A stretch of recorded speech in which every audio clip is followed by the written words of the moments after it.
pinaka-sexy. At, uy, ba't parang pinaka-sexy? Tapos, yan. Tapos, ayan. Tapos maganda. Yan, tinatawag. Paninignig. Uy, hindi totoo yun, minsan. Hindi, ayan, tinatawagan ko na muli sa Ate Lois. Si ate ano? Si ate Lois at siya na ang ating Lois. Ang mag-speak sa atin. At tayo makinig. At yan lang. Mag-take down note. Amen. Amen. Okay, so anong episode na tayo? 31! Episode, no? Episode 31, season 93. 32 na. Oo, season 93 na to. Sobrang haba na. Mga 2 years na ata to. Ano daw? Ano season na? 93. 32! Ito naman. 32. 2 years na to. Ay, kuya, sa kanina. 2021. Oo, 32 plus 32, 64. Oo, ang galing ko sa math. Ano ba? 32? 32 na, diba, te? Happy na ito, tapos. Times ba yun, Be? 32 ba? Di ba ba? 32 daw. Bakit gano'n na wala na? Alam mo ko ang late strike. Bakit? Ay, oo, wait lang yung kape pala nung Oo nga, kunin mo muna yung kape. Bakit gano'n na wala yung topic? Ayan o. wala ba? Kinalas ko na pagkasa naman na. Sino lang ko sa inyo? Yung PPT ko. Ito na. Okay, so patingin nyo anong lesson natin ngayon. Sige nga, kung merong nag-advance reading. Ako! Sa inyo, ano yun? Ay! Sabihin ko sa amin. Ay, Bakit parang iba yung bumukas? nakakatakot. Ano yun? Yung highlight yun? Oh, ay doon na. Andito na. Oo nga, ba't ba nang ganyan?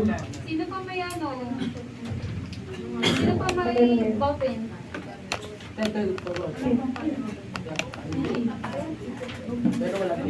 Ah. Kape niyo. Uy, kape Okay, sa tingin nyo, ano ang topic natin ngayon? Taas kamay. Taas niyo muna, taas muna. About shape. About shape? At Amy. Ano, lesson 32. Oo nga, yun yan. Ano ko alam yung turning table? Ay, galing. Okay. Ako, alam ko po. Ano, binasa mo? Alam ko. Ngayon mo lang binasa eh. Hindi, ako may kanta ako, may kanta ako. Alam ko. Ako may kanta ako. Alam ko. Mainit ah. Ay, may kanta ako. Alam ko.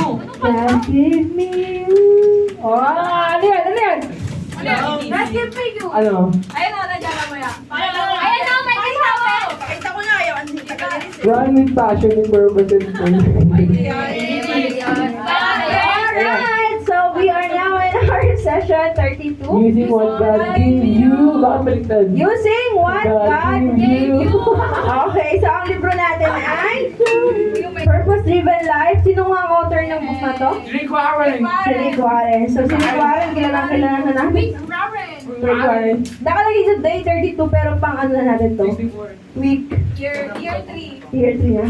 Okay, so let's start. Are you ready? No. So last time pinag-usapan natin yung shape. So ano nga ibig sabihin ng S? Ano, spiritual. Spiritual. Spiritual ano? Gift. Spiritual ano? Spiritual gift nga. Oh, spiritual gift. Ano ibig sabihin ng A? Art. H. Art. A. Okay, A. Art. Applying. Parang mali yun. Isang ka nag-aral. Layo, apply. Ano yung A? Art. Abilities yun. Okay, yung P? Ano yung P? Personality. And yung E? Experiences. Okay, sa experiences, may mga factors yun. Ano yung factors? Ano yun? Okay, isang factor at yan. Family experience. Oo, isa yan sa mga factor. Ano pa? Ako. Okay, ano pa? Ako. Okay, at Education. Education. Vocational. Spiritual. Spiritual. Kasama yun, di ba? Okay, sino pa? Physical. Tawa-tawa siya ang mga yung mali. Okay, ano pa? Hotdog? Factors about experiences. Ano ba? Yung factors yung factors about experiences, isa doon yung kapag nasaktan ka. Natawag kapag nasaktan ka? Painful. experience. Painful experience. Ako means 3. Okay, sa amin. So, yun yung mga factors na pwedeng makapag sa ating experiences. Okay, so, sabi nga, di ba, naalala niyo po ba yung results? Sino din yung nag-test? Green. Spiritual. Nakapag ano yan, spiritual gift. Spiritual gift, nag-test. Lahat ba? Si Kuya parang nasa si Kuya Jimmy kasi hindi ano. So natatandaan niyo po yung results niyo, top 3. Kuya Riz, ano yung top 3 mo? Wala mo yan, nag-test kayo. Okay, top 2 lang oh. Faith tsaka giving. Giving. Okay, ikaw. Sa akin, ano? Yung sa akin. Dami lang ano dito. Ayan, tutulungan niya. Hospitality tsaka Hospitality and tsaka mercy. mercy. Ikaw ate, ano, Lens. Ano? kape. Mercy. Tsaka knowledge. Knowledge. Knowledge siya ka. Mercy. Knowledge. Mercy is falling. Knowledge siya ka. Okay na, na-reach mo itong ano. Paint. Spade? Walang spade doon. Lahat ba Spade. yung mga ganun is? Okay, sino pa? Sino pa? Ayun? Si Kuya Jap. Hospitality, nakalimutan. Faith at, hospitality. Hospitality daw.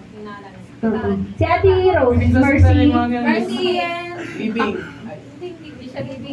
Magaling ko siya sa Wala po. hospital. Hindi ako faith. Wala akong faith eh. Wala ka faith? Wala akong faith. Grabe. Wala ka naging Christian. Okay, so before tayo mag-go on, Wala kang fit. oh, ba't nawala? Ano? Nakabolo, nangyayram nga ako dito. Oo, nawala. Bakit ganun? Ah. Ano ba yun? Kasi naman. Ikaw. May test sana ako sa inyo. Wala. Ano yung pero niya? Alam niyo test niya. Anong puno yan? Ano is about sa heart yun. Hindi ah. Wait lang. Ano yan? Ano yan? Ay, Mansanas? yung ginagat ni Eve. Bakit kaya pinagat ni Eve yung puno? Pero pinag-past tense. Yung pinag-ate. Kaya parang mali. May mali Bakit din. Eve? Yung past tense. Pinag-ate. Oo. Ginagat niya na kasi, di ba? Oh, past tense. Ano yung nahanap ko na yun? Eve. Nawala eh. Nasa dulo siya ng PowerPoint. Tapos nawala siya. Feeling ko hindi siya na-save. Baka nag-rinse ah. Ayun, nawala siya sa dulo. Wala sa record. Tawa lang kami. Wala ba? Parang Wala past na. tense. Feeling ko nawala. Hindi ko na Jesus. sinabak ko na eh. Jesus. Jesus. Ano ito? Painin mo Yan, na. dulo Jesus. Oo. Jesus.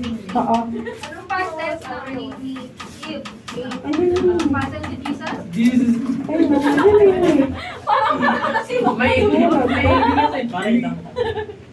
Parang na sino? Jesus Christ.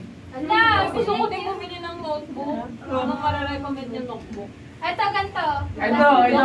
Mura lang to. Ito, wala na. Mabigat yan. Kamukha na tayo. Ano naman? La, ganun nga ba? Ayaw mo. Ito, ito yung maganda sa'yo. So, patulugin. Deserve na. Deserve na.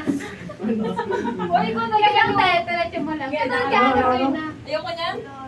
Ayoko. Wala na siya. Ayoko Dahil- ka ng ano. Ay, nawala yung test natin. Ako meron na lang test. Okay na yun, okay na. Ako meron na lang. Yung make top 3 yun, di ba? Oo. Nabasa ko yun. Tanong mo na lang. Hindi, Baka galaw nais ito. naalala mo. Ito. Hindi, kasi madami siyang pagpipilian. Marami kong pagpipilian. Magbigay ka na lang ng halimbawa. Ay, halika. Halika. About sa ano kasi yan, about sa heart. Okay, sa heart, Right? ano yung ano, masaya kang pinag-uusapan? For example, family, education, or abuse. Mga abuse. Hindi, kunyari, ano, you're passionate about it. Yung nai-excite kayo kapag yun yung pinag-uusapan.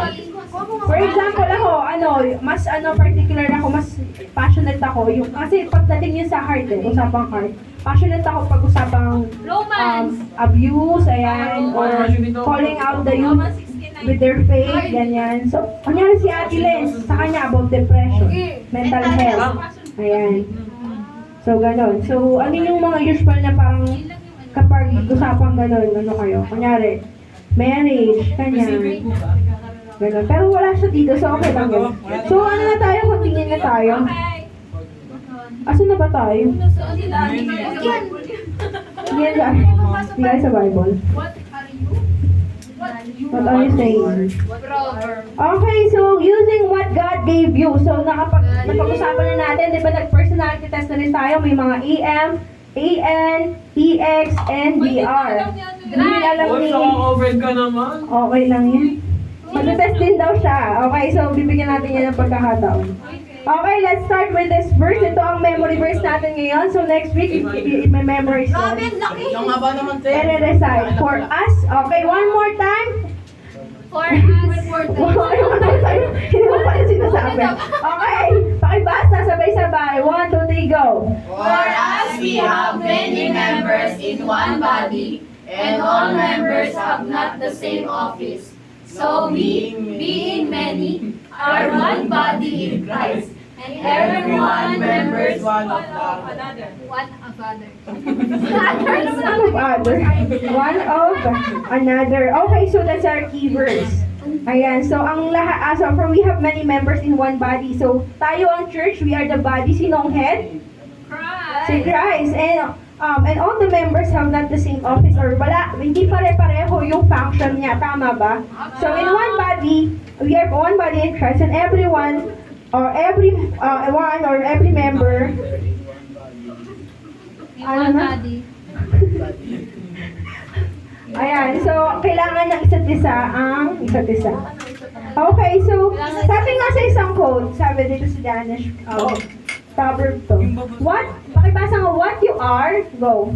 what you are is God's gift. One more time, go. What you are is God's gift to you. What you do with yourself is your gift to God. Okay, so ibig sabihin, regalo ng Diyos kung ano man, kung sino ka. Okay, yung personality mo, yung skills mo, yung experiences mo, yung na-mold ka as accordingly doon sa gift ng Lord. Okay, and then ano yung gagawin mo sa sarili mo, yan yung regalo mo sa Diyos. Okay, so ibig sabihin, hindi natatapos na ganyan ang personality mo, hindi natatapos na ganyan ka na shape, diba? Hindi natatapos doon yun. So, hindi lang yan, hindi ganyan lang yung spiritual gift mo, hindi ganyan yung heart mo or experiences mo, natatapos lang doon, hindi lang yun doon.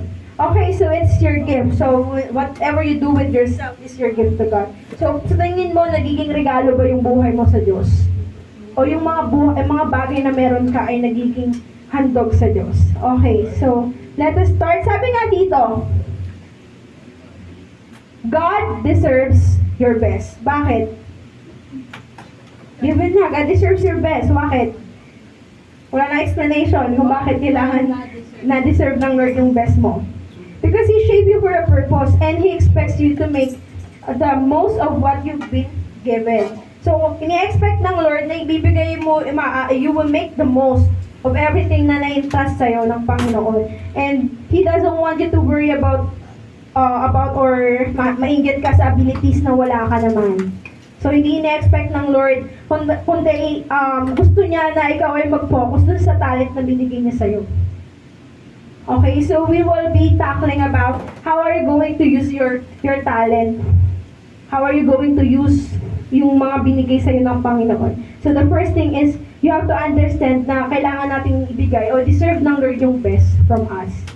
Okay, so when you attempt to serve God in ways you're not shaped to serve, it feels like para hang square. Tapos, sinusuot mo yung sarili mo sa circle. Okay, ang hirap, no? Ang hirap. Ano nga yung square? Oo, ano? Rectangle lang, alam na. Okay, isipin mo, yung shape mo, di ba sa mga bata may mga laruan silang shape? And tapos ipapasok nila doon sa, kunyari star, ilalagay nila sa star na shape. Okay, isipin mo, ikaw yung star, pero pinalagay mo yung sarili mo sa circle. Okay, it's a waste of time. At the same time, hindi ka magiging suited doon kasi it's not your shape. Okay, so the Lord has given you and shape you according sa purpose niya. At hindi mo purpose na hanapin yung ilusot o gawin yung mga bagay na hindi naman ikaw nalikha para doon. Okay ba? Hindi ata. Okay. So don't attempt to serve God in ways you're not shaped to serve. Because, why? It's frustrating and it produces limited results. Okay, it's also waste your time, your talent, and your energy. So the best use of your life is to serve God out of your shape. That's the best way to serve God. To do this, you must discover your shape, learn to accept and enjoy it, and to develop it to its fullest potential. Okay, so paano nga ba natin madidiscover paano nga ba natin maibibigay sa Lord yung best natin at malalaman ano ba yung shape natin. So, madami na tayong test na pinagdaanan, ang dami na nating lesson na napag-usapan. So, ngayon, i-discover natin personally kasi hindi siya na-discover according sa test. Diba sabi nga ni Ate Liz, hindi porket nag-test ka, malalaman mo yung gift mo na. Kasi yung gift mo, malalaman mo kapag na-try mo na. Diba, kapag wala ka sa ministry, tapos tinry mong sumagot doon, hindi mo kayang sagutan. Bakit? Kasi hindi mo pa naman natatry. Okay, let's see it. Okay, sabi dito, discover your shape. Sabi ng Bible, bakibasa? 1, 2, 3, go. Don't act thoughtlessly, but try to find out and do whatever the Lord wants you to do. Okay, so we have a task to do. Anong sabi? Anong task natin? Find out. Find out. So you have to find out and do whatever the Lord wants you to do. So your task is, sabi sa verse na yan, ano ibig sabihin ng yung word na sa taas? Ano nga yan ulit? Thoughtlessly. Ano? Thoughtlessly. Ano ibig sabihin yan? Thoughtlessly. Thoughtless. Oo, You're not disciplined. na hindi nag-iisip, na hindi pinag-iisipan. So, huwag kang mag-act as if na wala kang isip. Act as if na nag-iisip. Kumbaga, kung mag-act ka na talagang pinag-iisipan mo, sabi ganon, try to find out. So, ano ibig sabihin ng pag-try to find out? Ibig sabihin, God is commanding us, God is giving us a task to do. Ano yun? Hanapin. Hanapin kung ano man yung pinapagawa ng Diyos o gusto ng Diyos na ipagawa sa atin. So, ang tanong, ginagawa mo ba o hinahanap mo ba kung ano yung kalooban niya? So, don't let another day go by. Start finding out and clarifying what God intends you to be or intends for you to be and do. Iba talaga yung pakaramdam kapag alam mo na sa posisyon ka kung saan nilagay ka ng Diyos. Amen? Kasi you will just enjoy. And makikita mo na lang along the way, ito pala yung pagkakalikhasahan na, and I'm shaped by this. Ayan, so, the first thing you need to do, first step to discover your shape. Begin by assessing your gifts and abilities. Okay. Balik natin. Okay, balik natin. So, take a long, honest look at what you are good at and what you're not good at. Sabi nga ni Paul, try to have the same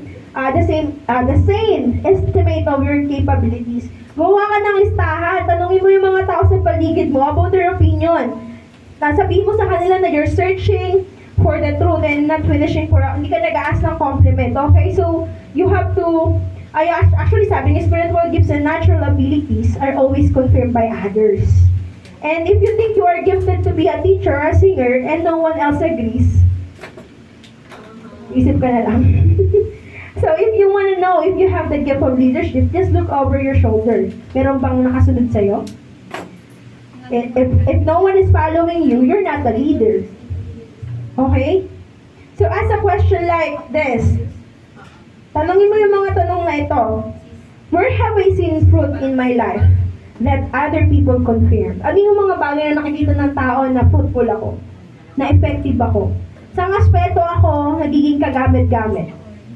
Tanungin mo yung sarili mo, where have I already been successful? Saan ako nagiging successful o naging successful na? So, spiritual gift test and ability inventories can have some value, pero hindi nakalimit doon yung usefulness natin. Okay, so actually nga, isa sa mga pwedeng maging problema. Kasi kapag naging mature ka as Christian, yung more likely you are to manifest the characteristic of number of gifts. Bakit? Kasi kapag naging mature ka, mas nagiging you may be serving or teaching or giving generously out of maturity rather than because it is your spiritual gift. Okay, so anong best way to discover yung gifts natin? So the best way to discover your gifts and abilities is to experiment with different areas of service. Ano nga yun? The best way to discover your gifts and abilities is to experiment with different areas of service. If you wanna know ano yung gift mo, ano yung pagkaka-shape ng word sa'yo, saan ka gagamitin ng Panginoon, try it. Make an experiment. Sabi ganon. Ang ibig sabihin ko doon, kung hindi mo malalaman na magaling ka magturo kung hindi mo ito try magturo. Hindi mo malalaman na magaling ka pala mag-drums kung hindi mo gagawin mag-drums. Kung hindi mo ito try. Hindi mo malalaman na marunong ka palang umawit kung hindi mo hahakbangan ang pag-awit. Okay, so you have to try it. Saan ba ako mas suited? Saan ba ako magaling? Saan ba ako may kakayanan? Kasi pwede mo sabihin na, ni Kuya Jap na, hindi ako marunong mag-pray. Pero dahil na-try niyang mag-pray, pwede na siyang mag-pray. Kaya naman pala. Diba? Tapos sabi ni Kuya Riz, hindi niya kaya kasi nga bulol-bulol siya magsalita. Pero kaya naman pala niya kasi na-try niya. Diba? Mag-MC. Nakikita mo na potential pala siya na maging speaker o potential pala siya na magbahagi ng salita ng Lord dahil yung meron siya na i-enhance along the way as he tried to do it. Okay? So, nadidiscover niya. And kung, sabi nga ganon, many books get the discovery process backwards. Sabi nga ng iba, discover your spiritual gift and then you'll know what ministry you're supposed to have. It actually works the exact opposite way. Just start serving, experimenting with different ministries, and then you'll discover your gifts. Okay, ano nga yun? Start serving, experimenting with different ministries, and then you'll discover your gifts. Okay, so try everything. Pwede ka pala, baka kaya mo palang mag-media. Try mo. Baka magaling ka mag-edit, try mo. Diba? Ano pa yung mga pwede mong gawin? Magaling ka palang mag-decorate, akala mo hindi mo kaya, pero because you're trying it, and then madidiscover mo may kakayanan ka pala. Dati hindi ko naisip, wala sa gift ko yung organizing or organization. Pero dahil sa, lagi ako na nagiging event organizer, parang nagkaroon na ako ng gift of organization. And I've discovered na sinip pala ako ng Lord into that specific shape, or sinip ako ng Lord into that specific ability. Hindi ko siya madidiscover kung hindi ako nabigyan ng maraming responsibility. Kung hindi ako nabigyan ng ministry. Okay? So, you have to start serving. Mag-experiment ka sa different ministries and you'll discover your gifts. Nag-start ako sa pagpo-projector. Yung dating di-open, sara, ilaw, yun nandyan pa. Yung para pag malapit na pang tapos nagtataas mo na. So, may pa-effect ka pang gano'n, may paalog-alog ka pang nalaman. Ayan. So, nag-start ako dahil kasi nagtatamburin ako. Hindi ko magaya yung tamburin ni Papa. Kahit saan-saan lang ako. I try everything. Napagdaanan ko lahat ng ministry. Pwede ako mag-MC, pwede ako mag-bass, diba? Lahat yung try ko. Walang masama kung gagawin mo yun, pero you will see kung saan ka ba talaga intended or where you really shape. Si Riz, hindi naman natin makikita magaling siya mag-bass kung hindi naman siya nilagay dyan. Tama? Diba? Hindi naman natin malalaman na ay marunong magiging magaling pala siyang gitarista kung hindi siya inilagay dyan. Si Lenz, diba? Hindi naman siya bassist dati. Pero ngayon, nagpe-base na siya, kaya na sumaba. Yung ulo niya talaga sumasabay na rin sa galaw. Yung tempo niya, di ba? Akala mo hindi niya kaya sumabay doon kasi nga offbeat siya. Di ba? Pero nag-start siya na hindi naman siya magaling. Pero na-discover natin along the way na kaya niya pala yun. Pwede pala siya doon. Pwede pala ng ministry yun. Pwede niyang kalarin yun. Okay? So you'll discover once you start to serve. Once you start with serving. Just start serving. Gusto mong malaman kung ano yung pagkakalikha ng Diyos sa'yo para saan ka, mag-serve ka. Try to experiment. Okay, yung kaya mo palang mag-drums habang kumakanta. Nagigitara ka pala habang nagpapiano. Ganun. Oo, ganun. Diba, try natin. Baka pwede yun. Experiment daw eh. Okay, so, you will never know what you're good at until you try. So, try mo, try and try. And you have a dozen of hidden abilities and gifts you don't know you've got because you've never tried them out. So, I encourage you to try doing something you've never done before. Ano ba yung mga bagay na hindi mo pa nagagawa? Try to do something. Huwag kang matakot, diba? Ate Dixie, mag-MC ka in crowd. You don't know that you'll be a host someday. But you will discover that once you start serving. Ako, hindi ko alam na marunong ako mag-host. Pero no-choose ako nung kay Sir Yobin kasi parang walang representative yung church natin. Eh, hindi ko naman gift yung kakanta lang ako. Pero yung mag-host ako, hindi ko kaya yun. Pero that's the time na, the moment na nag-follow ako, nakita ko na, ay, pwede pala ako sa hosting. Ayan. So, makikita mo, paano mo nakikita yung gift mo? Dahil palang pwedeng magawa. Why? Because you start serving.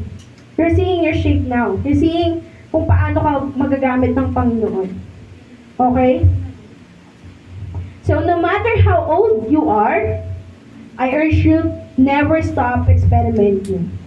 Bata ka pa o mas tumatanda ka na sa ministry, naisip mo na dyan ka na sa base, Kuya Riz, don't stop experimenting. And have met many people, sabi niya dito ng writer, na na-discover nila yung hidden talent nila in their 70s and 80s.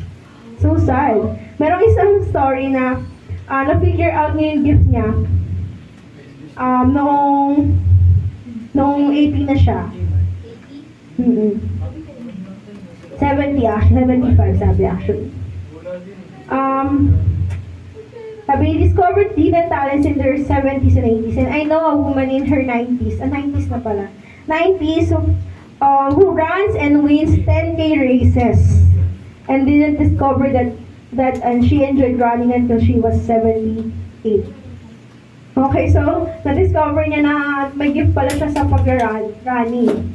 Madami na siyang naipanalo, pero nung edad na siya ay 75 years old na. Diba? Paano kung na-discover niya nung mas bata pa siya? Paano kung trinay niya yun? Hindi sana mas na-enjoy niya na mas matagal. Tama ba? Okay, so, don't try to figure out your gifts before volunteering to serve somewhere. Just start serving. You discover your gifts by getting involved in ministry. Tama ba?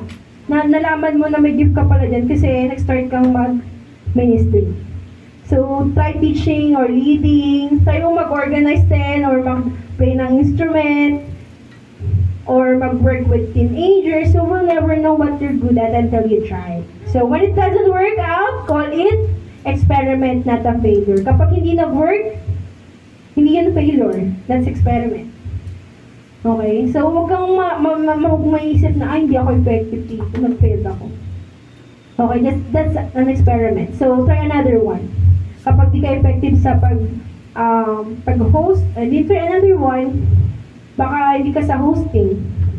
Baka sa editing ka. Mga ganun. Okay? So, let's do it. Let's continue. Okay, maliban doon.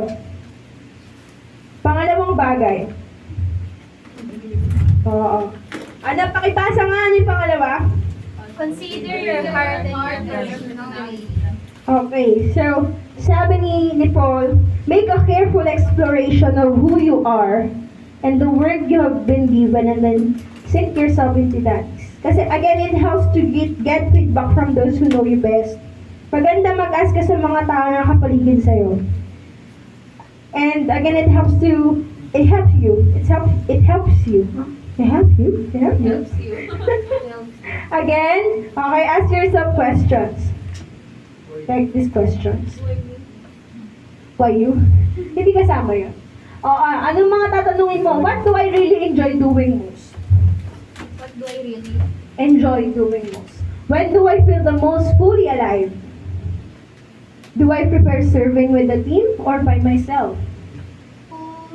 Am I more introverted or extroverted? Which do I enjoy more, competing or cooperating? Kapag competing, pwedeng ikaw ay leader. Kapag cooperating, ikaw ay good follower. Oo.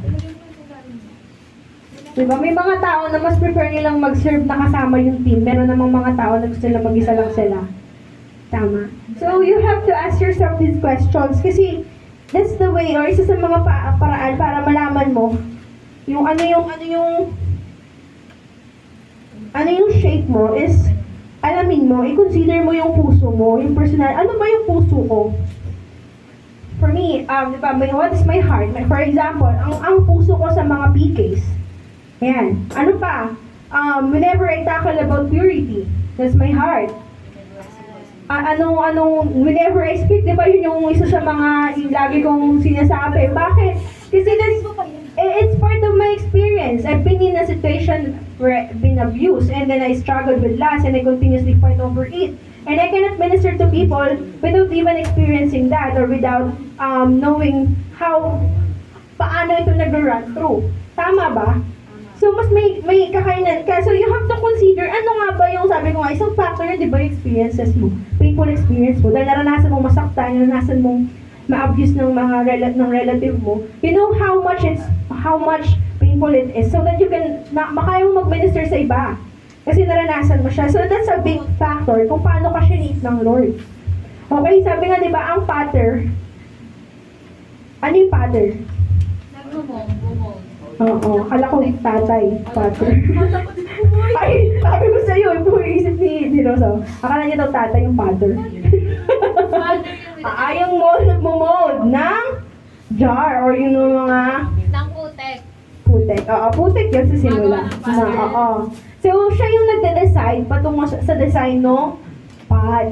Okay, so hindi pwede magreklamo yung pad na bakit mo ganito ginawa. Diba?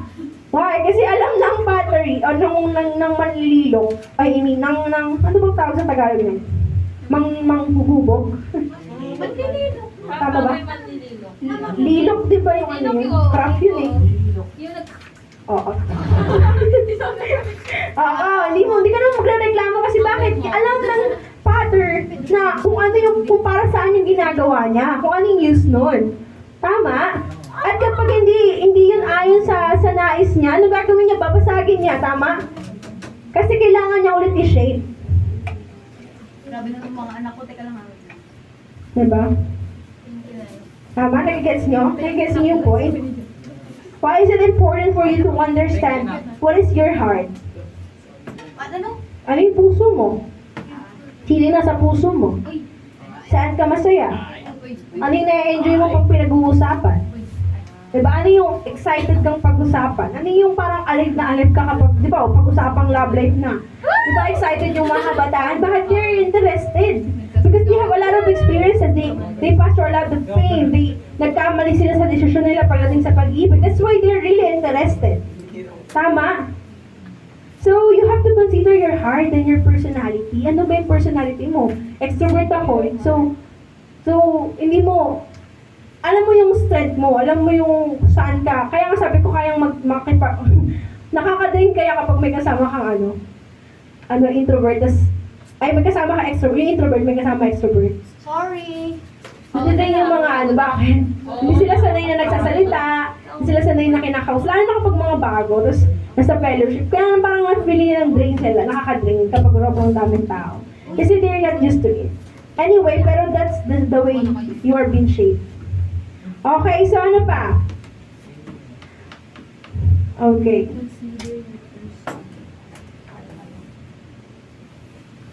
So yun lang yun. Consider your heart and your personality. It's the second thing. Pangatlo na tayo. Pakibasa. Examine. Oh, tama mo. experiences and Examine. Isa pa. One more time. 1, 2, 3, go. Examine your experiences and extract the lessons you Ayan, examine mo yung mga naranasan mo. Bakit? Sabi ganon, review your life and think about how it has shaped you. Diba? Dahil sa naranasan mo yung mga masakit na bagay in the past, mas nagiging matibay ka. And dahil nagkamali ka, natututo ka, tama? So you have to examine, ano ba yung mga naranasan ko? Naranasan ko na to eh. Ano ba yung ginawa ko? Okay, so you have to review it. Kasi si Moses sabi niya nga sa mga Israelita, remember today what you have learned about the Lord through your experiences with Him. Kasi sabi, forgotten experiences are worthless. Forgotten experiences are worthless. Walang kabuluhan. That's why, we have the good reason to keep a spiritual journal. Track back. Isipin mo, ano ba yung mga pinagdaanan mo? Ano ba yung mga naranasan mo? Kasi kapag yun kinalimutan mo, sayang naman lahat ng yun. Diba? Naranasan mo yung presence ng Lord, naranasan mo yung pagpapatawad niya. And because you're examining yourself and your experiences, alam mo yung bagay na you will appreciate or makikita mo ano nga ba yung mga natutunan mo, ano nga ba yung mga bagay na meron ka na ngayon. And then from that, you will see ano nga ba yung pagkakashape ng Lord sa'yo. Diba? Sabi ko nga nung the moment na na-aksidente ako, diba nung na-aksidente ako, pag napapasok ako, hindi na ako, parang feeling ko, ay, napasok ako, ganun lang. Diba? Kasi bakit? Yung experience ko in the past, shape me kung sino ako ngayon. Mas naging matapang ako. Diba? Mas naging matapang ako. And even yung mga small pain na meron ka, before, hindi na siya, ngayon, hindi na nagiging issue sa'yo. Why? Because you've been through a lot of pain in the past. And kaya ka naging ganyan kasi nga naranasan mo yun at natuto ka in the past. Okay? So don't forget those experiences because forgotten experiences are worthless. So, were all your experiences wasted? I hope not. We rarely see God, we rarely see God's good purpose kapag nasa pain tayo o nasa failure tayo o embarrassment. Kapag nandun tayo sa sitwasyon na yun. When Jesus washed Peter's feet, He said, "You did not realize now what I'm doing, but later you will understand." Okay, so makikita na lang natin kung bakit nangyari yung mga bagay for a purpose. And it shaped us to be someone na talagang nilikha ng Diyos.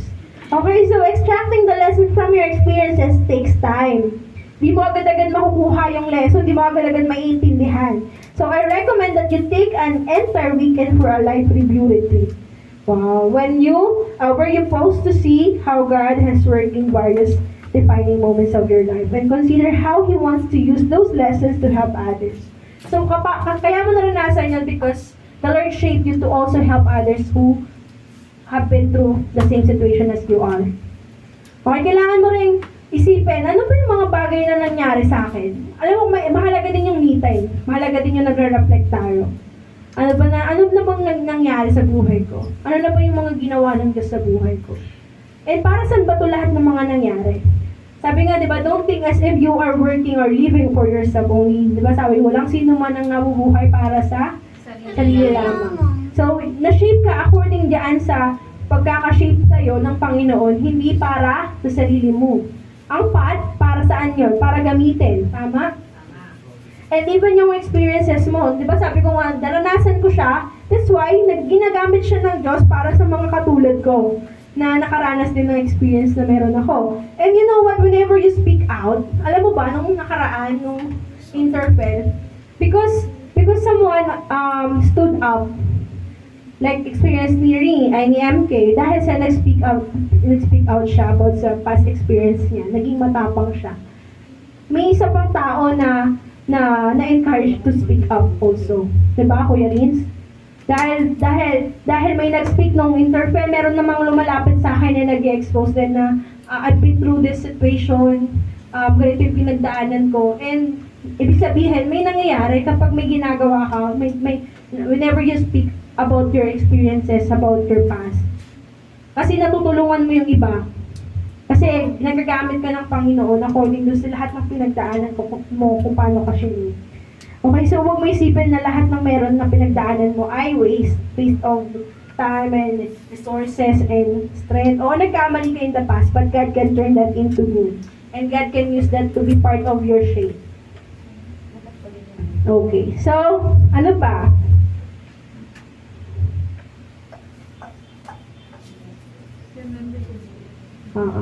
So remember today what you have learned about the Lord through your experiences with Him. Second thing, diba, ano unang sabi ko, discover your shape. Pangalawa, accept and enjoy your shape. Sige. Wala akong kausap. Okay, since God knows what's best for you, you should gratefully accept the way He has fashioned you. Remember today that you have learned. What you have learned. So, alam ng Diyos kung ano yung para sa'yo, yung best para sa'yo. So, kailangan maging grateful ka na tanggapin ano man yung pagkakadesign ng Lord sa'yo. Okay, huwag kang magalit. Nalala ko si Bean, sabi niya, hate na hate niya yung personality niya. Kasi nga, ano siya eh, EX siya. Hindi niya alam yun ah. Parang yung pagiging joker niya, feeling niya parang curse sa kanya na ganun siya. Because akala ko, sabi ko, alam mo ba, na hindi lahat kayang gawin yan, na wala ka pang sinasabi, tumatawa yung mga tao sa'yo. Sabi ko, akala niya kasi, parang galit siya sa personality niya, ayaw niya maging ganun. Kaya pinipilit niyang itago, at ayaw niyang parang i-expose yung ganung personality niya. Kahit pag lumalabas, parang pinipigilan niya. And then I discovered na, kasi pala, galit siya sa tatay niya. Tapos ganun yung ugali ng tatay niya. So, parang kapag, whenever na nagiging ganun siya, feeling niya katulad siya ng tatay niya. Okay, so ganun yung nangyari sa kanya. Pero sabi, the moment na in-accept niya, and na-enjoy niya, naintindihan niya, yun pala talaga yung design ng Lord para sa kanya, para magawa yung pinapagawa ng Diyos sa kanya. Mas nakita mo na naging kagamit-gamit siya. Ngayon, mas alam niya na may purpose yung personality niya. Nakita niya na, ay, may purpose pala to. Diba? Hindi niya nga in-expect na kaya niyang humarap sa mga tao. Very, very Vince lang. Parang, diba, wala pa siyang ginagawa. Nakikita mo pa lang. Oo. Alam mo na kapag si Vince, ay, may kwento yan, ganyan. Diba? Kahit sa ang moment sama pa. Parang kahit, Battle of the Bands, diba? May mga iconic siyang mga galaw doon na very Vincent na hindi siya trying hard. Because that's his personality. But once you accept and enjoy your shape, sabi nga nun, you will enjoy it. And sabi nga nun sa Bible, what right have you, a human being, to cross-examine God? The pot has no right to say to the potter, why did you make me this shape? Surely a potter can do what he likes with the clay. So accept and enjoy your shape.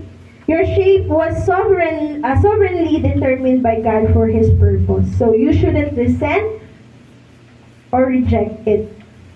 Instead of trying to reshape yourself to be like someone else, you should celebrate the shape God has given only you. So may mga tao na gusto nila maging kagaya ng iba. Tama? May mga tao na gusto nila maging kagaya ng iba.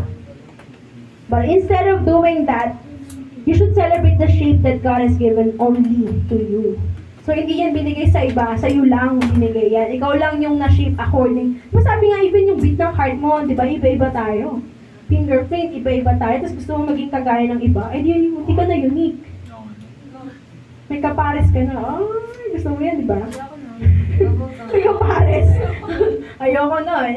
Gusto ko unique ako. That's how God created you when you're trying to be someone you're not. Diba? Huwag mong pilitin na maging ikaw yung iba. Kasi merong pagkakalikha ang Diyos sa'yo. Na ikaw lang ang ganun. Diba? Kuya Leonard. Kuya Pares. Diba? Tama naman yung minsan parang I want to be like her. To be like him. Pero yung gusto mong ikaw siya na, ganyan. Iba na yun. That's not healthy. Hindi mo na ina-accept o ini-enjoy kung paano ka nilikha ng Lord. Okay, kung talaga introvert ka, don't try, parang huwag ka mag-trying hard na kailangan ko maging kasi ito yung magandang character or personality. Gift ng Lord sa'yo yan na ganyan yung pagkatao mo. And it has a purpose. Okay, so instead of trying to reshape yourself to be like someone else, you should celebrate and celebrate the shape God has given only to you. So Christ has given each of us special abilities. So whatever He wants us to have out of His rich storehouse of gifts. Okay. So part of accepting your shape is recognizing your limitations. Ano ibig sabihin na natin, Dixie? Ano te? Basahin mo. Part of accepting your shape is recognizing your limitations. Ano sa tingin mo ibig sabihin yan? Yung parte ng pag-accept mo sa shape mo. Is recognizing your limitation. Malalaman mo yung limitation mo pag Pag in-accept. Accept? Manila. Kaya nga, yung parang ginahan ko lang. Parang tinatagalog ko lang. Kasi pag tinagalog, maintindihan mo. Ano Tagalogin mo? Yung part ng, yung pag-accept mo sa part ng shape mo. Parte ng pagtanggap mo sa shape mo. Siya parang gumulong. Pagkilala sa, pag-alam. Alam ba yun? Oo, recognize mo yung Yung limitation mo. Okay, so, it's part of accepting your shape na alam mong may limit ka. Okay, so hindi, sabi nga, nobody is good at everything. Hindi lahat kaya mo. No one is called to be everything. Hindi ikaw si Miss Everything. Ikaw si Rosalie. Pwedeng Mr. Right, well, di ba? Pero hindi Mr. Everything. Okay, you're not good at everything. We all have defined rules. So, si Paul understood that his calling was not to accomplish everything or to please everybody, but to focus only on the particular ministry. So, God had shaped him for, Ano na ako? God had shaped him for, he said, our goal is to stay within the boundaries of God's plan for us. So, hindi lahat ng pwede mong tatingin mo ay ministry for the Lord, ay gagawin mo na. I mean, there are only things that the Lord wants you to do. Kapag lumagpas ka doon sa boundary mo at limitation mo, mapoprostrate ka, mapapagod ka, mai-stress out ka. Bakit hindi naman kasi yun yung pinapagawa ng Diyos sa'yo? So, ang pinaka-purpose ang pinaka-goal lang ni Pablo, sabi niya, yung mag-stay siya within the boundaries of God, kung ano yung plano ng Diyos para sa kanya, yun yung gagawin niya. So, si Lord, ang purpose lang ng life niya, magawa niya yung dapat niyang gawin. Ano bang dapat niyang gawin sa lupa? Anong purpose ng Lord? Bakit siya pumunta sa lupa? Para iligtas tayo. Oo. Tapos nung nagawa niya na yon, Wala na, okay na siya. oo. Bakit? Kasi yun yung pinapagawa sa kanya ng Diyos. That's the exact thing that the Lord wants him to do. Okay, so ikaw, ano yung pinapagawa sa iyo ng Diyos? Kaya nga, tignan mo, 2 years lang siya nagstay dito, di ba? Kaya nga, pag nagawa mo na yung dapat mong gawin sa Diyos, uuwi ka na. Di ba? So, sino excited na umuwi? Yan, gawin na natin yung pinapagawa ng Diyos. Tulungan ka namin. O, tulungan ka daw. Okay, so may mga, alam mo, darating yung time na hindi mo nakasama yung mga tao sa paligid mo. Darating yung time na may mga assignment ka, o sinip ka ng Lord sa isang moment, sa isang sitwasyon, o isang pagkakataon na makakasama mo yung mga tao sa paligid mo, like us. Pero darating yung time na i-ready ka ng Panginoon na iba naman yung makakasama mo along the way. O iiwanan ka ng mga tao na. Kasi may task ka na ikaw lang yung gagawa. May assignment ka na kahit na hindi na sila sumunod, ikaw susunod ka pa rin. Kasi binigay sa'yo ng Diyos yung assignment. So kapag hindi mo ginawa yun, hindi sila magsasuffer kundi ikaw. Okay? So our goal is to stay within the boundaries of God's plan for us. So we have to recognize na may limitasyon tayo. Hindi lang oo ng oo, tama sa mga EM, di ba mahilig mag-yes ng yes, kahit hindi na nila kaya. Di ba? Kahit hindi na kaya, kahit may goal ka sa life mo, alam mo na ito yung pinapagawa ng Lord sa'yo, may binibigay sa yung iba. So dahil sa hindi mo nagawa yung pinapagawa ng Lord, nag-suffer ka. Kasi nga, ginawa mo yung hindi naman pinapagawa sa'yo. Because you try not to, di ba, you're trying to please others. Kasi inisip mo yung mararamdaman nila, tama? Okay. Yung tama. AM na AM. Oo. Sira-sira yung plano mo, di ba? Others, yung iba yung nagpaplano para sa'yo, which is not good. You have to plan for yourself. Because ikaw yung nakaka-receive ng instructions sa Diyos. Upang desisyones. Okay, so the word boundaries refers to the fact that God assigns each of us a field or sphere of service. Yung boundaries, ibig sabihin nun, nangangahulugan lang na yung, may specific lugar or specific na area ang Lord, specific na area si Lord na ikaw lang yung gagawa. Okay? For example, ito lang yung hektarya mo, yung bukid mo, ito lang yung pinapagawa ng Diyos sa'yo, tapos hindi mo ginagawa yung part mo, ginagawa mo yung part ng iba. Kasi tinutulungan mo. Okay, tama naman, gumulong. Pero when you neglect yung boundaries ng Lord sa'yo, hindi ka magiging effective. So see to it na you are in the boundary ng Panginoon, ng kalooban ng Panginoon. Be sure enough that you're doing what is the Lord is, be sure enough na ginagawa mo yung pinapagawa lang sa'yo ng Panginoon. Kaya nga, don't act as if you are Superman. Di ba may mga tao na parang they're trying to save the world by doing a lot of ministries. Di ba? They're trying to save the whole world as if they can save it. Di ba? Pero may mga bagay lang naman na pinapagawa ang Diyos na yun naman kailangan mong gawin. Yun ang gagawin mo kasi niligtas na ng Lord yung mundo. Diba? Pero bakit parang ano, sa sobrang busy mo, feeling mo, kapag hindi ka gumalaw, hindi mo maliligtas yung mga tao. Si Marta. Diba? Ay, Pero kasi minsan ganun din tayo. Feeling natin kapag di ko ito binireplyan, buhunaw na yung mundo. Pero di naman totoo eh. May pinapagawa lang sa'yo. Focus on what you are doing and let God worry about things. Kapag may pinapagawa lang sa'yo ang Lord, the Lord is shaping you in this season. Like sabi ko nga, yung pag-aaral nyo, kung sineshape kayo ng Lord to study, kasi He's preparing you for something. And then, nane-neglect mo yung season ng preparation mo kasi nagpo-focus ko sa ibang bagay.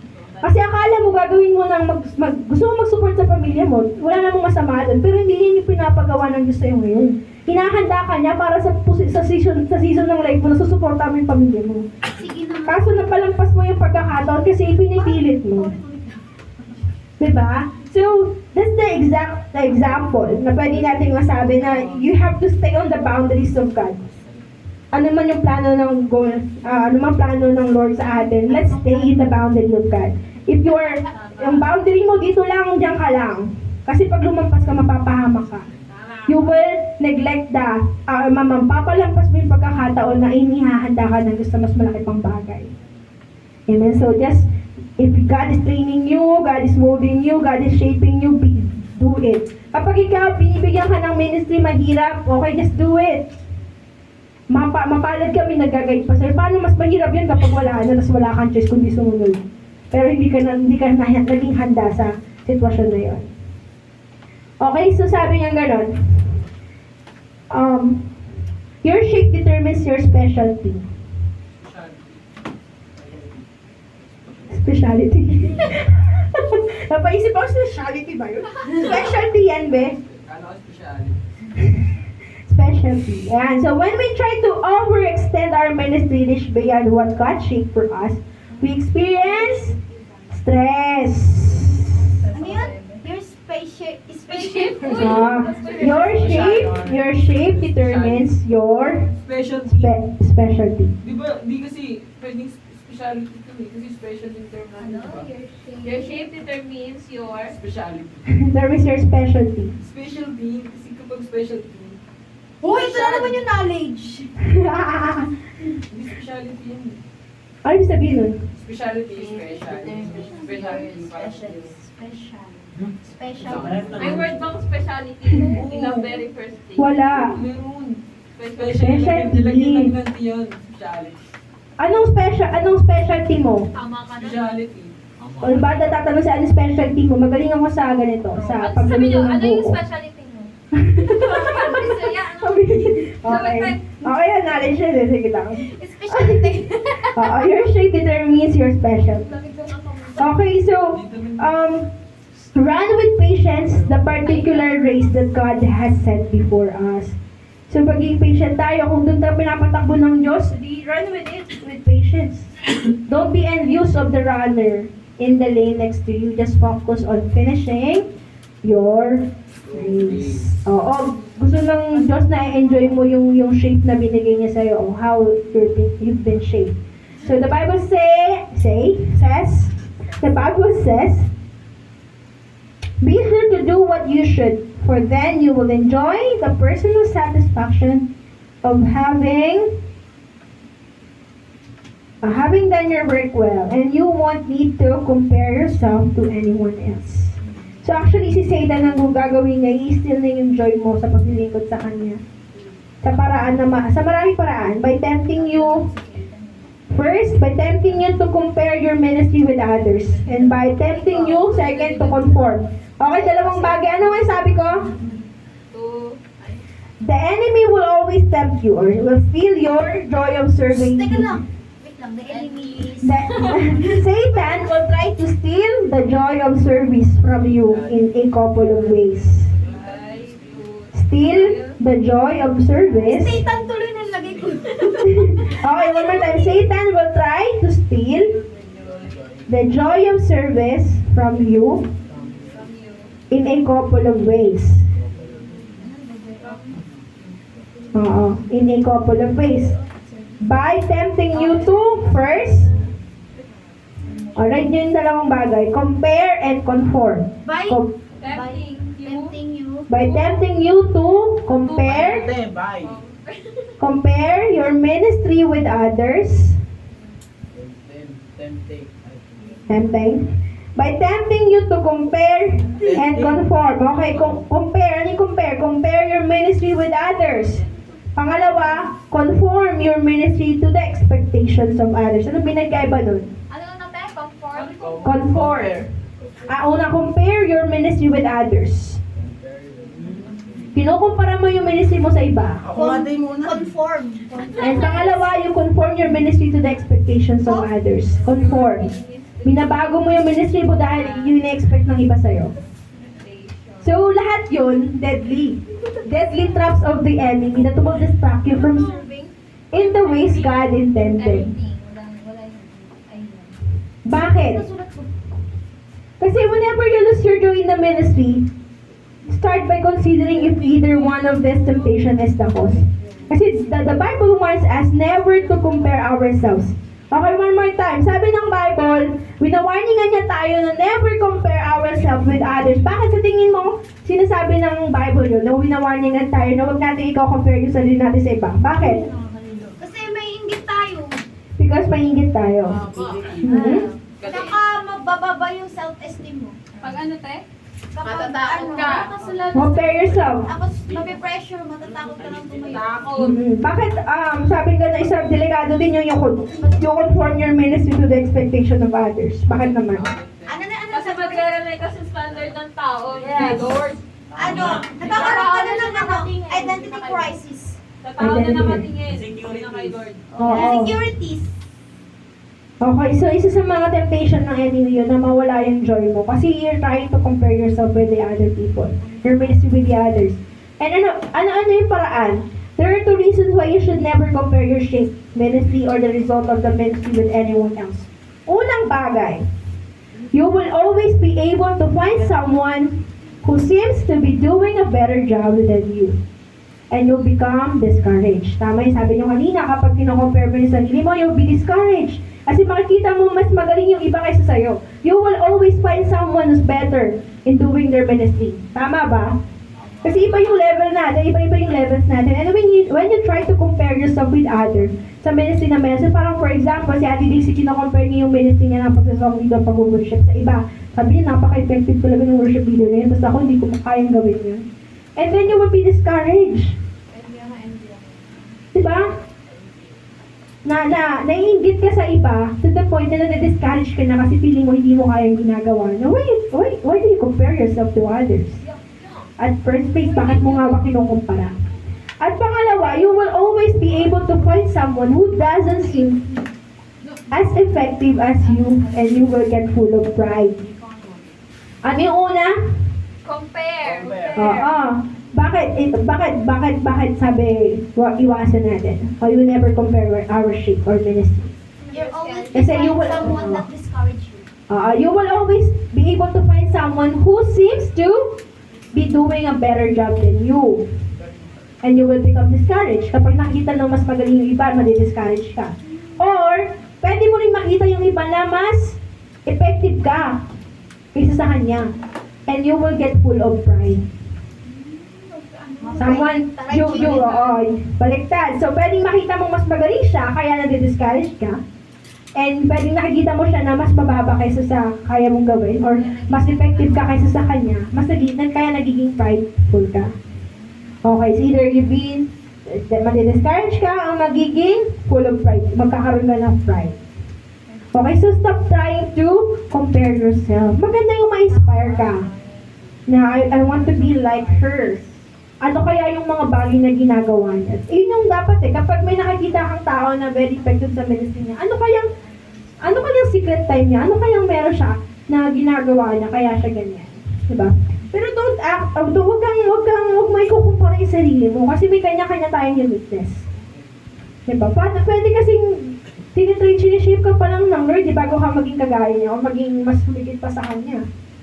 Diba? Or pwede kasing maging mayabang ka din kapag inisip mo na mas magaling ka sa kanya. So, you have to be careful.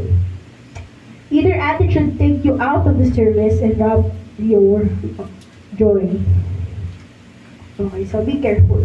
Sabi ni Paul, it is foolish. It is foolish to compare ourselves with others. He said, we do not dare to classify or compare ourselves with some who commend themselves. When they measure themselves by themselves and compare themselves with themselves, they are not wise. So it's not a wise thing to do, comparing yourself. Kaya nga, si Lord ayaw din ng Lord na nagko-compare, yung comparison. Oo. With others. Ang happy talaga ng mga churches din kapag gano'n na. Kino-compare nila yung ibang church sa ibang church. Buti yung ganitong church, ganito. Diba? Oo. May mga churches kasi na ang strength nila music. Diba? Like, SOL. Diba? May mga churches na magaling o sa organizing. Diba? May mga churches na magaling sa strength nila ang evangelism. Diba? Ba't na nag-compare yourself? Bakit sila magaling sa evangelism and then isipin, hindi kami effective. No, they have their strength. And if you try to compare yourself, mag-start na ma-discourage ka o maging mayabang ka, ay, buti pa yung church namin ganito. Diba? And you're starting to grow. Doon mag-grow ka sa pride. Magkakaroon ka ng pride. Hidden pride. Or even, distinguish that pride. Even us, pwede natin masabi na kaya namin mag-eventing. Buti pa yung church namin. Kayang i-give up to para dito. Ba't sila hindi? Diba? May mga ganun tayo, no? And then, kakaroon ng tendency na maging mayabang tayo. Nakala natin kapag wala tayo, hindi nila kaya. Pero ang katotohanan, even without us, they can still continue. Because it's not us, it's God. Right? Tama ba? Okay, so kapag ikaw iniisip mo na kaya nagko-continue ang isang gawain dahil sa'yo, mayabang ka. Uy, may kilala ko yan. Ano ba to? Yan. Yung yung Sino? Ayan. Sino? Pero wag na maging ganun ang puso natin. Let's always reflect and evaluate ourselves. Nagiging mayabang na ba ako? Nagiging mataas na ba ako? O nagiging takot na ako? O natatakot na akong sumunod dahil sa nakikita ko mas mataas yung iba sa akin. So, that's why avoid comparison, resist exaggerations, and seek only God's commendation. Sabi nga ni Adanes, sabi niya, mahalaga sa kanya yung recognition ng Lord. Kasi yung iba, kahit wala na or meron, it doesn't affect her anymore. Kasi nga, ang mahalaga yung sinabi ng Diyos. And ang dapat na sinisik natin yung commendation ng Lord. So stop comparing, or avoid comparison. Comparison, resist exaggerations. Exaggeration. Ayoko na. Exaggerations. Ayan. Okay, so one of the reasons Paul was used so greatly by God was that he refused to be distracted by criticism or by comparing his ministry with others or by being drawn into fruitless debates about his ministry. Diba?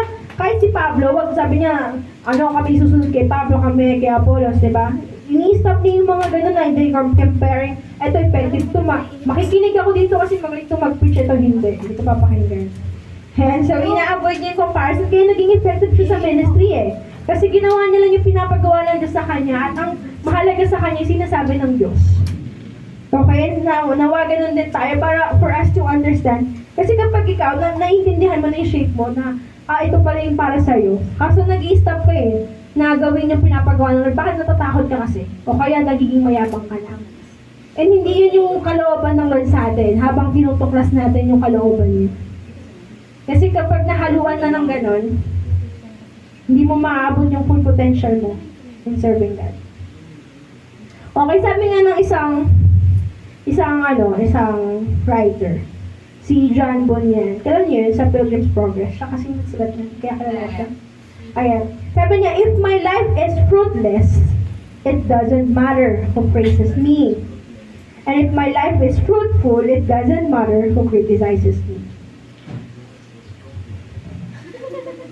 Ano? Life is fruitless. If my life is fruitless, it doesn't matter who praises me. Di mahalaga kung sinong pupuri sa akin kung ang buhay ko naman ay walang bunga. If you're fruitful, Pero kung ang buhay ko ay mabunga, hindi din mahalaga kung sino ang mag-criticize sa akin. Even people will criticize you, but if you're fruitful, it cannot affect you. Tama. Sabi nga kapag mabunga ka, binabato ka. Kasi mabunga ka. Tama? Kapag ang puno, di ba, kapag ikaw, you're very fruitful, di ba, we have the fruit of the Spirit, and nakikita yung bunga sa'yo, talagang atakihin ka ng mga iba't ibang mga, kahit mga lies, and iba't ibang chismis, iba't ibang mga paratang, di ba? But if you suffer for what is good, then celebrate. Sabi nga lang, kasi nagsasuffer ka kung ano yung para sa kalooban ng Diyos. Kaysa naman mag-suffer ka, i-endure mo yung resulta ng mali. Diba? Sayang.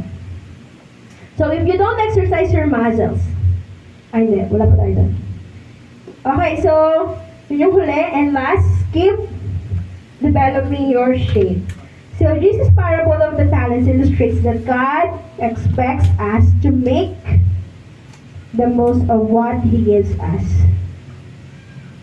Okay, ano ba yung parable na yun? We are to cultivate our gifts and abilities, keep our hearts aflame, grow our character and personality, and broaden our experiences so we will be increasingly more effective in our service.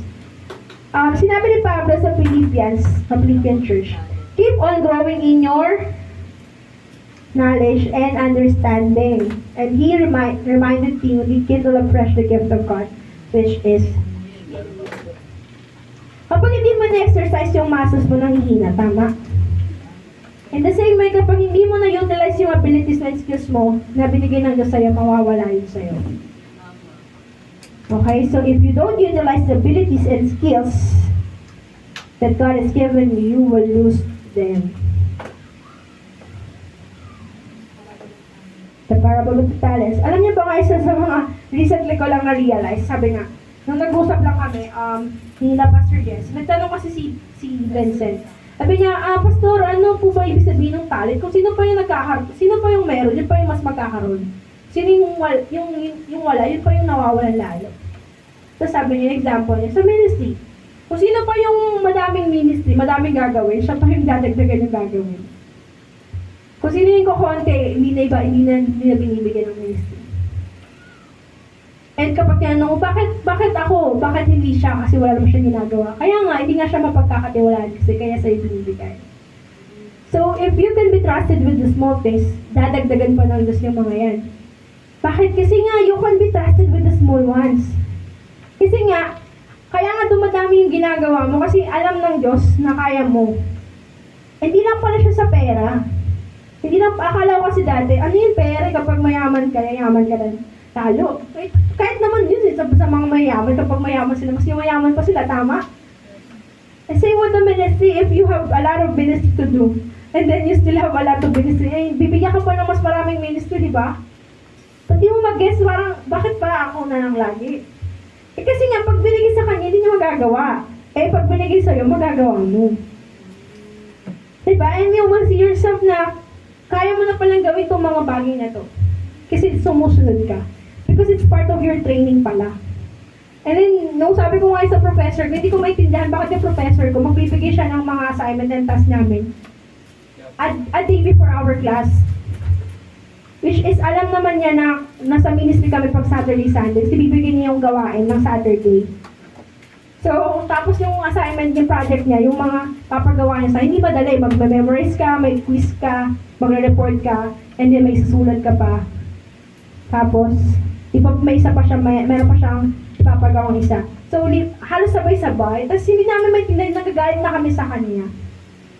And then, may tendency na magalit tayo sa Diyos kapag sobrang dami na natin ginagawa. Lord, bakit ako na lang lagi? Pero nung sinabi ng professor namin, why, alam niya kung bakit ganito yung ginagawa ko. Kasi I want you to learn how to work under pressure. Para pag dumating kayo sa punto, sa realidad ng buhay na sobrang dami ng gagawin, you are at peace and you can do things. Kasi nasanay kayo na gawin yung mga bagay under pressure. And then, because of that, whenever sobrang dami kong gagawin, dahil sa nasanay ako to work under pressure, how to handle pressure, mas nagiging madali sa akin kahit sabay-sabay na. Then parang na-realize ko na parte pala ng training ng Diyos yun. Kaya huwag tayong magreklamo kapag sobrang, alam mo yun, kapag binibigyan ka ng Diyos kasi the Lord can see you as someone na mapagkakatiwalaan. Okay, so exercise your muscle. Okay lang yan. Gawin mo yan hanggang sa may oras ka, may pagkakataon ka, may talento ka, may buhay ka, may lakas ka, gawin mo. Exercise your care. Exercise your care. Keep developing your shape. Be in good shape. Diba? So sabi ko nun dito, makibasa. 1, 2, 3, go. Fail to use what you've been given and you will lose it. Use the ability you got and God will increase it. Wow.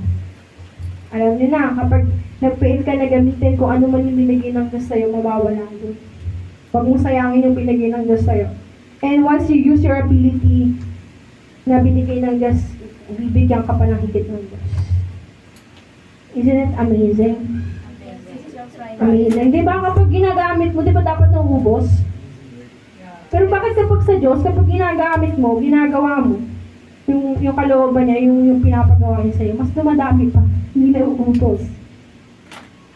It is something na amazing. Kasi sino bang yung gusto na maubusan? Di ba gusto natin lagi meron tayo? Diba? Nakakalungkot kaya kapag nawala sa yung ministry mo. Bakit? Kasi alam mo, there are always a spot in your heart that only God can feel. Kaya nga daming tao na nahanap nila yung purpose ng life nila. Meron na silang kayamanan, lahat, matalino sila, maganda yung pamilya nila. Pero bakit gano'n? Bakit parang kulang? Kasi nga may purpose ang Lord. Kapag hindi mo naintindihan kung ano yung purpose mo, clueless ka sa life. Parang, ang hirap ng walang ano yun, yung parang gigising ka lang, matutulog ka ulit. Ulit-ulit lang yung buhay. Parang nakakatamad, di ba, yung ganang buhay? Kasi walang purpose.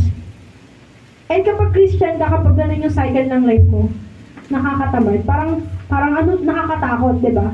Kasi alam mo, meron ka dapat gawin, pero bakit hindi mo ginagawa? Matakot ka kapag ganun, baka kailangan mo ng moving kay Lord. Eh, ang maganda lang kung sigurado kang ginawa mo ng kalooban ng Lord, di ba? Alright, so be sure to use the abilities God has given you. Put these abilities to work, and whatever gifts you have been given can be enlarged and developed through practice. For instance, no one gets the gift of teaching fully developed, but with study, feedback, and practice, a good teacher can become a better teacher, and with time, grow to be a master teacher. So, walang magaling agad. It takes practice, feedback, practice. Ayan, so, kailangan niyang gawin. Paulit-ulit para, sabi yung ganun, practice makes you progress. Not, hindi mo mapaperfect kasi you are still in the earth. So, hindi natin maabot yung perfection. Pero anong pwede nating magawa, mag-progress tayo. So, kailangan i-practice mo kasi hindi ka magiging magaling na gitarista kung hindi mo pa-practice. And tama Kuya Riz, Kuya MK. Hindi ka magiging magaling na worship leader kung hindi mo pa ulit-ulit na gagawin. Tama, Ate Annie? Saka hindi mo ma-enhance yung boses mo kung hindi mo laling gagamitin yung boses mo. Tama? Siguro kung hindi kumakanta si Annie lahat hanggang ngayon, ngongo pa rin siya. Para sa salita niya ba ngongo? Naisan lang. Naisan lang. Hindi, ngongo kasi yung boses niya kapag kumakanta, diba? Sarang Ang sakit niya masyado yun pag Eh, may sabi pa nagsasalita ako, mama pa Hindi, kapag kumakanta nga, naisan. Ayun. Sige, ngongo. Kasi ngongo, tunog ngongo. Sa human language mo. Human language Sa term na mas may infinite. Ayan, so kung si Kuya MK hindi nagpo-practice mag-drums na mag-drums, patuloy pa rin siya dati off-beat. Diba, delay? Ha? Excited. Ayun, tayo lang sumabay, no? Nauna pa rin sa Hindi ko narinig yung ano yung gitara. Alam mo na, Kuya Farrell, just start doing the ministry and you will see kung ano pinapagawa ng Diyos sa'yo. Hindi mo alam kung sa drum set ka ba, drummer ka ba, gitarista ka ba, worship leader ka pala, or host ka pala, di ba? We don't know. Just try. Si Kuya ano, buti nga si Kuya Hilmark, nag-start na siyang mag-step, no? Kanina, nag-start siya Ikaw, ng Kuya Mek. And let's start with that. Nag-start siya sa desire. And si Kuya Jab, huwag kang matakot kapag pinapasala ka mag-pray. Kapag pinapagawa sa iyo yung ministry, pinagbaback up ka. Bigay mo yung best mo. Kapag pinagpo-pray ka, tignan mo, nakita ko kasi si Ate Mil sa kasi dito. Hindi mo man kailangan talagang patayin. Like, akala kasi ng tao, mag-worship lang ang worship leader o worship team lang yung ministry. Pero makita mo kapag nagamit nila yung pinaka-gift nila or shape na kung saan sila binold ng Lord, di ba, very effective. Pero kapag ilagay mo dyan yung hindi naman talaga intercessor of prayerful, di ba? Parang null lang. Ganun. Pero at least, natatry mo. Alam mo kung saan ka effective. Di ba, exhortation ka. O bakit hindi mo na ginagawa. So siguro nga pag pinag-exhort kita, mahirap na sa'yo. Di ba? Ang hirap. Oo. Di So, na anak kasi mahirap na natin. kaya mo yan. Ikaw magtuturo next ano. Saan? Dito, sa utensil. Ayan. So, use your gift. Application agad. Ayaw mo na, natitrain ka. Huwag kayong matakot kapag binibigyan kayo ng responsibility because that's your challenge. That's the way you can practice your gift, your shape. Okay, malalaman mo, ay, kaya ko palang magsalita sa harap ng tao. Not unless you try it. Tama? Diba, Kuya Riz? Kapag na-try mo, saka mo nasasabi. Si Rosalie dati, bulol talaga. Hindi ko talaga maintindihan yung sinasabi ng words niya. Diba? Oo. Pero at least may progress. Medyo naiintindihan mo na yung sinasabi ng bibig niya. Alam ko na kung saan ko pipindutin. At ito sabay kasunod.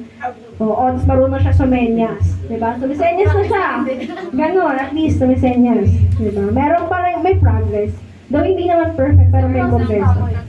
Okay lang yun, at least you're trying. Sabi ko nga, just do it. Maganda nga may nagtuturo sa inyo dahil sa akin.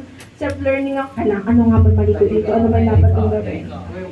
Kaya nga, bless ang generation natin. Hindi ko ba doon generation? Yung generation ngayon na madami nagtuturo. Ayan. Diba, madami nagtupreach. Ganyan. Palay. Ayan, so challenge yan, especially sa mga hindi pa nag-step up. Saka mag-level up tayo. Diba? So, yung mga akala niya, sabi ko nga, try nyo to, speak dito. Saka ang laking opportunity na tinatap ko kayo. Gusto ko kayo talagang itap sa pinga kasi pag-big-events. Kasi I want you to be more. Kasi mas di ba kaya nyo mag-handle ng big events? Bakit? Kasi naranasan nyo. Kasi na-train kayo. Tama? Si Annie kaya niya mag-hold ng pressure, ganong kabigat na event. Kasi nga nandun siya eh. Naranasan niya, natututunan niya every step of the way. Diba? Nagiging madali na lang siya along the way. Kasi nasasanay siya, natutunan siya. Diba, Kuya Rins? Pag na-expose ka, yung pressure, it will be something very helpful. Kapag napapressure ka, napupush ka to do your best. Tama? Pero pag hindi, parang dito ka lang, tugtog ka lang dito, may sarili kang mundo, diba? Doon ko wala sa sarili ko. Wala, bawal siya magsariling mundo doon kasi lagot siya. nagagano-gano dito. Oo. Kailangan naka-unite siya. Okay, so anyway, that's how it is important for us to really use our talent for the Lord. Okay, so, point to ponder. God deserves my best. Okay, so God deserves my best. Let's strive to be the best version of ourselves for the Lord. Ano nga sabi sa verse? Version Verse to remember. Kindly read 2 Timothy 2 verse 15. 1, 2, 3, go. Do your best to present yourself to God as the one approved. A A workman workman who who does does not not need to be ashamed and who correctly handles your Ulit! Okay, isa pa. 1, 2, 3, go. Okay, kakabisaduhin niyo. Bibigyan ko kayo ng 5 minutes. Okay. One more time. 3, 2, go. 2 Timothy, go. 2 Timothy verse 2, chapter 2. Wala pa, di pa pinagkakabisado. Nabaliktad na yung verse sa chapter. Chapter muna bago verse. Okay, 1, 2, 3, go. 2 Timothy chapter 2 verse 15 NIV. Do your best to present yourself to God as approved. A workman who does not need to be ashamed and who correctly handles the word of truth. Do not need to be ashamed. Di ba, sabi mo rin, hindi ka nahihiya nung ready ka. Kasi alam mo ready ka. Opo. Because sa pag-aralan mo. So we have to do our best to present ourselves to God as one approved. Kaya, so hindi pwede yung pwede na. Hindi pwede yung basta okay na yan. Yeah. Okay, so we will strive for the best. Yes. Strive kung saan ka. Sabi ko nga, hindi mo pwede, hindi mo kaya mag-excel sa aspect na to kasi hindi yan yung shape mo. And then, mag-excel ka kung saan ka talaga na shape ng Lord, di ba? Kaya nga doon natutunan ako na kung hindi mo kayang gawin yan kasi hindi yan yung shape mo. Nalalearn ko na, natututo. Hindi, natututo na ako na hindi ko expect na maging magaling siya sa aspect na yun kasi hindi naman pala yung pagkakagamit niya o pagkakagawa sa kanya. So, pero, hindi mo pwede idahilan na hindi ka pwede mag-excel sa isang aspeto. Kasi nga, yun yung gift mo yun yung shape. That's the way God shaped you. So, may aspect pa din ng life mo na kaya mong mag-excel. Kaya nga, kung saan ka mag-excel, give your best, and learn. Pag nakita mo na kung saan ka effective, kung saan ka pwede, or just do it and keep on Trying. and experimenting. Okay, so 5 minutes, may memorize to lahat tayo. Bago, hindi kayo makakalabas hanggang di nyo nakakabisa Do your ng best verse. to present yourself. Second. Okay, so kabisado kayo. Okay, 5 minutes. Do your best. Wait lang, susulat ko. Ay, ikaw. Hindi, ba't kayo? Anya. Hoy! Ayun. Kala mo mga pabo eh. Dami. Pag ikaw hindi ka nagawa mamaya, manda ka sa akin. Do your best to present yourself. Ang ingay naman ako sa tabi ko. Okay, alam mo yun kasi okay sa likod mo. Ito talaga pag di mo nakabisado, bawal ka lumabas. Do your best to present yourself. May picture wala dito. Tapos gumagano ko. Do your best to present Kitang-kita kayo. Do your best to present yourself. Yun. Second Timothy. Hoy! Mamaya na yun! Do your best to present yourself to God. Do your best to present yourself. Diyos ko. Ang ingay mo, Reis! Mali-mali lang. Binubuka ng gabog mo. Do your best to present yourself to God. As one approved. Do yourself to present yourself. Ano do yourself? Do your best to present yourself to God. As one approved. Just to present yourself to God as one approved. Do your best. Ay, kakantay ko. Do your best. Do your best to present yourself to God as one approved. Our man. Ba't to be ashamed and to erect to handle the word of truth. Do your best to present yourself to God as one approved. A workman who does not need to be ashamed. Second Timothy chapter 2 verse 15. Do your best to present yourself to God. I love the best. To be ashamed. A workman who does Second not Timothy chapter 2 verse 15. A workman Do your best to present yourself. mag-memorize. Kailangan na lang to be ashamed. Ashamed. Huwag dyan. Second Timothy. Not needs to be ashamed. Do your best to Do present your yourself best to to God. present yourself to God. Worksman. Worksman. Do your best. Our approve. Do your best to present yourself to God. As ba yun? Ay, tama. As what? Do your best to present yourself to God. As Do yourself. as one up. Shafter. A workman who does not need to be ashamed. Second Timothy chapter 2 verse 15. Do your best to present yourself. Do your Present. best. Uy, tapos na. Ano ba yan? Hindi ko na mga to God as one up. Do your best to present Ano yun? As one approve? a workman. As one Does up. not Ang need to ingay be ka! ashamed. A workman who does not need to be ashamed. And who correctly handles the Word word. of the truth. Ano ka? Word of... Second Timothy And chapter who 2 verse correct... 15. Ang ingay, be! Do your And best who to present correctly yourself to God as one handles of the... our word who is none. By second And Timothy. who correctly handles the word of truth. Kabisado, hindi din ako titingin pa kabisado ko. Kabisado ko na te.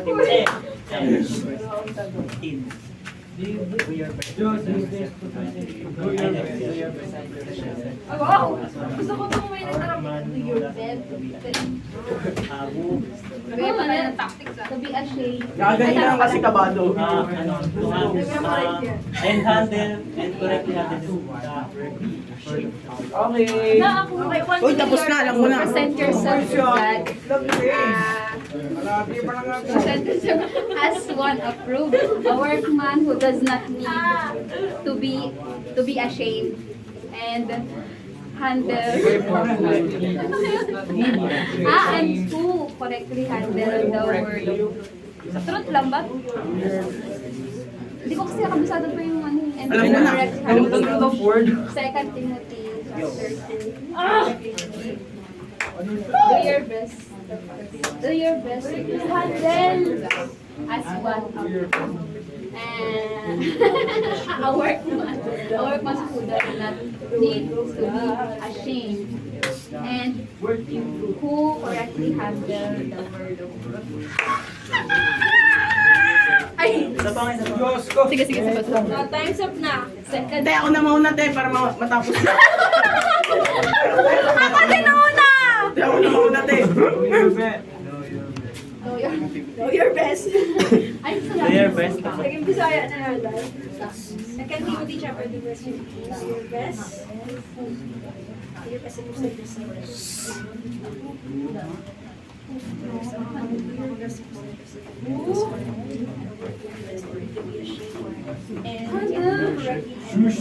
Ikaw lang. Ay, pwede bang i-shortcut te? Dasal na lang, imbis na snap. As one na approved. A workman who does Te, una na ako te, oh. Naman. Okay na? Time's up na. Word of truth. Okay, sino una? Ako te, oh. Te, dito te. Te.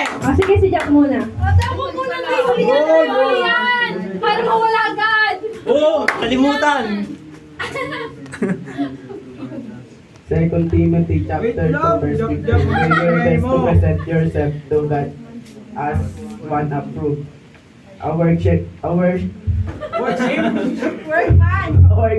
who does not need to be ashamed and who correctly handles the word of truth.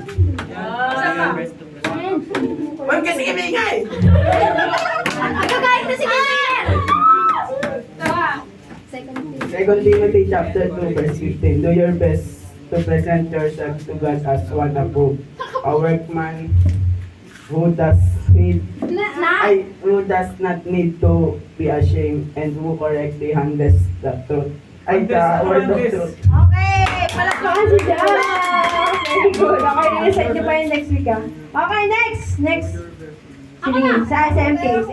Mamaya na sila. Ako naman! Sunod! 2 Timothy chapter 2 verse 15. Do your best to present yourself to God as one approved.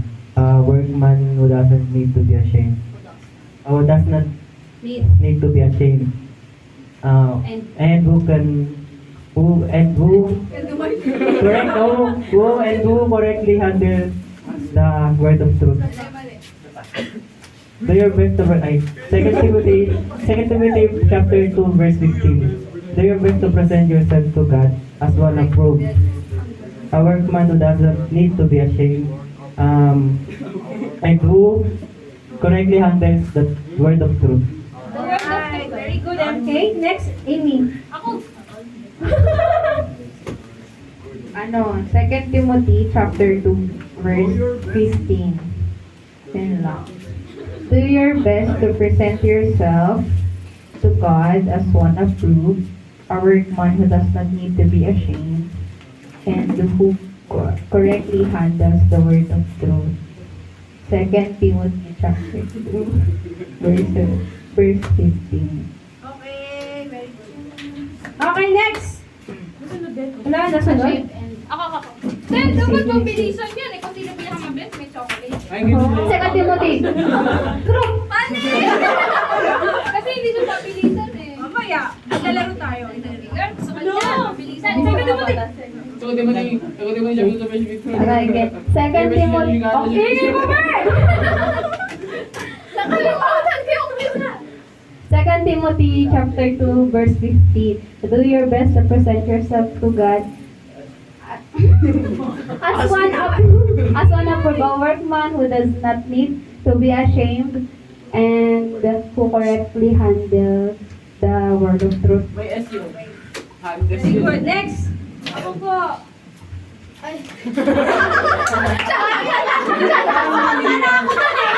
Saan na tayo? Huwag kayong... Do your best to present yourself. Second Timothy. Ano? Gusto niya mauna yun. January 16. Patay ka. Tay ka. Ako. Tay ka. Chapter 2. Ang ingay na rin sa ulo. Hindi mo ba ito? 2 Timothy chapter 2 verse 15. Do your best to present yourself to God as one approved, a workman does not to be ashamed and correctly handle the truth. Nawala yung lead. Okay, okay lang. Very good. Okay, next. Game. Si Annie na ako. Si Annie. Kailan tayo tayo? Pwede mo Tapos na ako. Huwag na tayo. Tapos na ako. Hindi na ako DJ yan. Ihina kasi ako. Second Corinthians chapter 2. Diyos ko. Sorry. Second Timothy ba? Second Timothy chapter 2 verse 15. NIV, do your best. Do your best and present yourself to God as one approved, a workman who does not need to be ashamed and who correctly handles the word of truth. Very good. Very, very good. Okay, Rosalie. Rosalie. Sali ka bala. Rosalie. Rasal. Tapos ako si Rin. Hindi po. Tuloy natin yan. Ano lang sunod? Si Jaymar pa. Jaymar pa pala. Tapos ako si Rin. Okay na si Rin. Second Timothy verse 2. Second Timothy 2 verse 15. Do your best to present yourself to God as a good, a workman. As one of two. Isa pa. Asa fruit? Bigyan natin yan. Sige. Nawala yung one ko eh, sorry. Second Timothy 2 verse 15. Do your best to present God.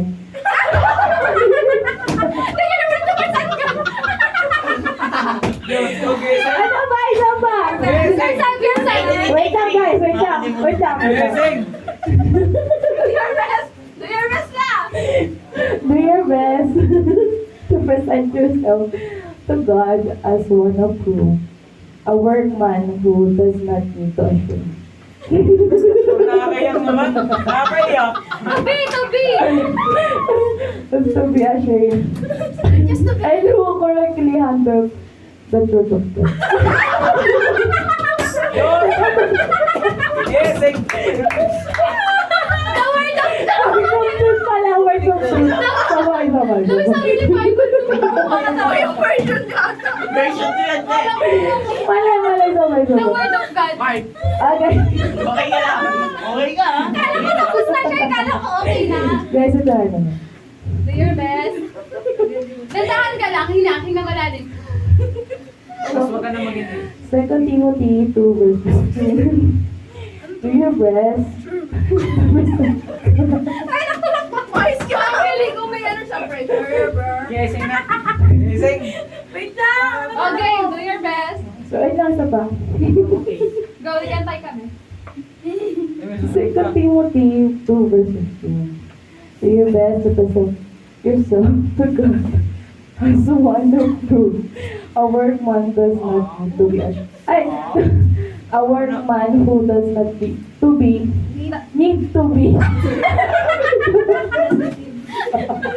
Ano ba yan, Ben? Ate, dandahan lang ka tatawa. Di ka tumatawa. Do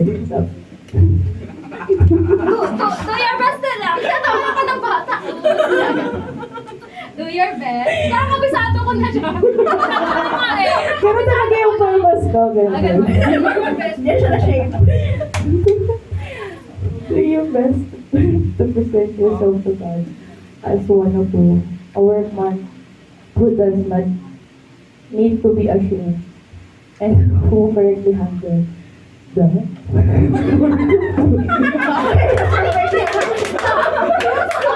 Nagtanong eh. Okay, next. Si ano, si J. Mark baka. Hindi. Okay, Mark mo na, sige. Let's go. Walang tunog dun. Kaya nga. 2 Timothy 2 verse 15. Do your best to present yourself to God as one approved, a workman who does not need to shame and correctly handles the word of truth. May mga kulang na.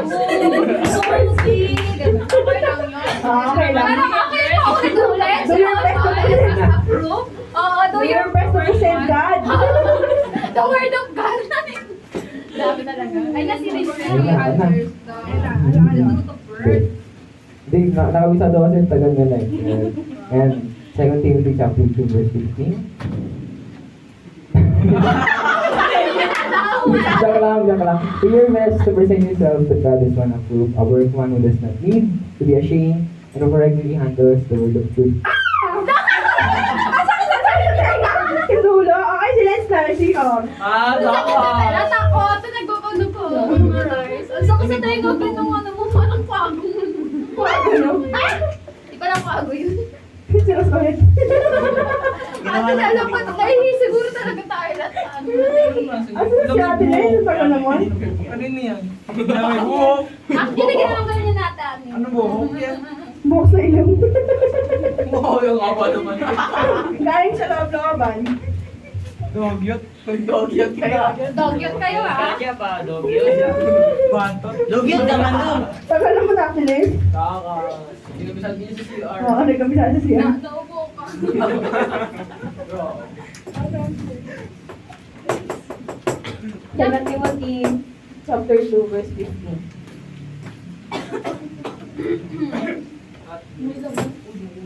Second Timothy chapter 2 verse 15. Do your best to present yourself to God as one approved, a workman who does not need to be ashamed and who correctly handles the word of truth. Okay, very good. Okay, so maglalaro tayo sa isang word. Okay, tayo din. Isang relay. Ang relay ho. Sabi niya, Ano yun? ang relay ho. Tayo na. Isang relay. Isang hilera. Hirela. Ay, Kay! Nakakapit ko. Guys, Nakakapit to. isang relay. I-post mo muna. Laban mo. Herela pala tayo. Herela